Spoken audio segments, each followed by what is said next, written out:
humility and how humility changes the world upside down. See, humility means to put others first by giving up what you think you deserve, which is totally different to how the rest of the world thinks. You see, humility is a really hard thing to do, but we have the greatest example ever. That's Jesus. He died on the cross for us, for our sin. He gave up who he was to die just for us, to put us first. That is the greatest act of humility. So let's have a look at our Bible story today and see how we can add humility to our lives.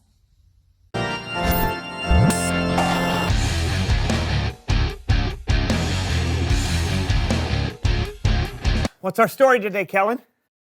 Our story today was written down by a guy named Luke in a book we now call Luke. He wrote about two followers of Jesus who were walking on the road to a village called Emmaus. I woke up this morning and for a moment I was happy.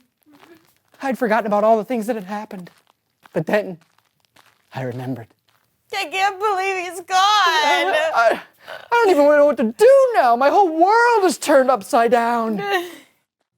As they were walking, a man they didn't recognize came up and walked alongside them.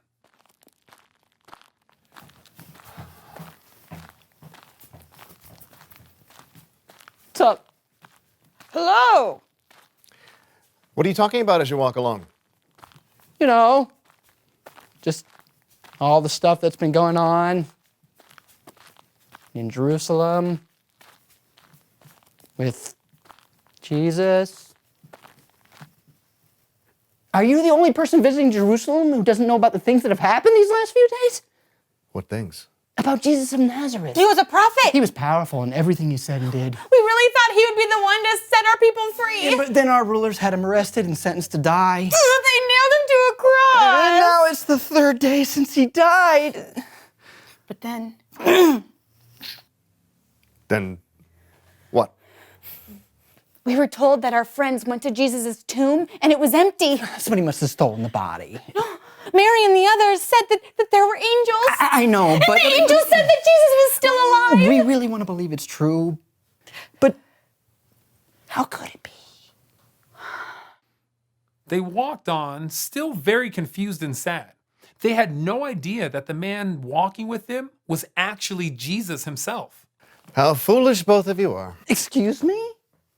How long it takes you to believe what the prophets said? Didn't the Messiah have to suffer these things and then receive his glory? I mean, I guess. We're a little rusty on what the prophet said. Then Jesus explained everything that was said about himself in Scripture, rewinding all the way back to Moses and the prophets. It was like God had planned for this all along. Wow, it makes so much sense now. You sure know a lot about Jesus. Yeah. Here we are. Oh, wait. Do you have to keep walking? I have so much more to ask. It's getting dark. You could stay the night with us. Join us for dinner at least. Okay. Oh, Right. super. I make great bread. So the man they thought was a stranger, but really was Jesus, joined them for dinner. And when Jesus gave thanks and broke bread, they finally recognized him. No way! It's Jesus. But then Jesus disappeared from their sight. Was he? I did, and he was.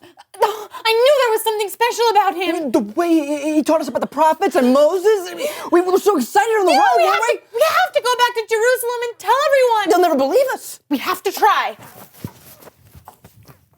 When they got to Jerusalem, they told the 11 disciples what had been hard for them to believe, but what they knew to be true, what God had known would happen all along, that Jesus had come back from the dead. He was alive.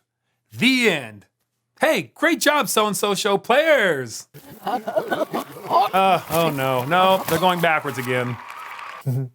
I couldn't resist. Cool story, Kellen. Isn't it though? Those two on the road thought they understood what was going on. Then God goes and does something completely impossible by bringing Jesus back from the dead. I always think it's surprising how God's plan works out. I know, but God plans for things like thousands of years in advance. How could we ever understand? We probably can't, but it helps to kind of rewind and see how God has made things work out in the past.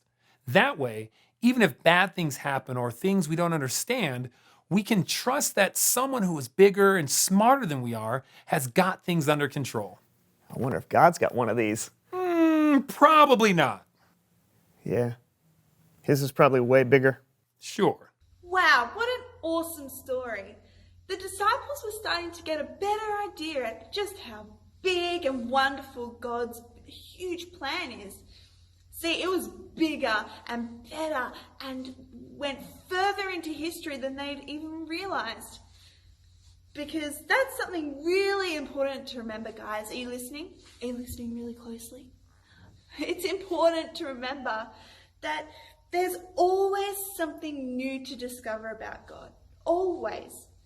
The disciples thought God's plan finished when Jesus died. But little did they know the amazing things that would happen afterwards in the New Testament. So what does this mean for you? I want to encourage you to pause this video in a minute and to join your family. And I want you to think about that question. What does it mean for you to discover more about God's plan for you? I also want to encourage you to pray together. Now, if you're stuck on a few ideas, it's all right. I have some for you here. I have 2 ideas of what you can pray about for this week. First of all, thank God for hearing our prayers and being there right with us all of the time. And second of all, pray that you will never want to stop learning more about God.